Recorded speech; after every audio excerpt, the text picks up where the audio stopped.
Drake Powell was a 5-star recruit and potential top 10 pick in high school, but he had an underwhelming freshman season at North Carolina. It's hard to pin that on Powell, who wasn't given the chance to maximize his draft stock. Regardless, during his only season at Carolina, Powell still showcased his defensive upside and two-way athleticism. Right now, I prefer the 19-year-old's defense to his offense.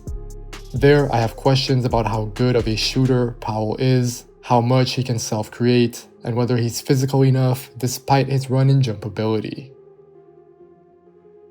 The hope also has to be that Powell can go back to showing more flashes off the bounce and really as a guard like he did in high school. This especially applies if you believe in a high-end outcome for Powell as a two-way swingman who can play the 2 and the 3 while knocking down his outside shots, being an aggressive slasher, and playing on the ball more. For now, I'm leaning more towards a median or low outcome where Powell would add most of his value on defense, guarding the point of attack, as well as guards and wings, but maybe lacking the shooting and scoring to be a surefire rotation bet. I'd feel good drafting Powell in the early second round, although I can see him getting looks starting in the late teens.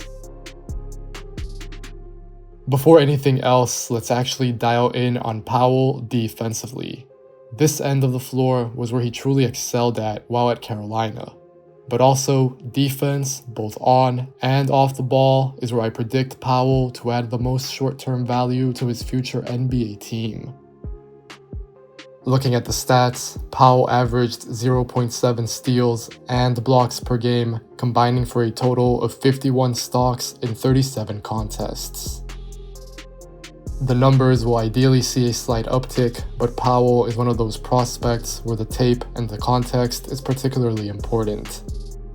Watching Powell's games, I saw an NBA level defender who will get stops, be switchable at least 1 through 3, and in a best case outcome will likely be assigned onto some of the league's best ball handlers down the line.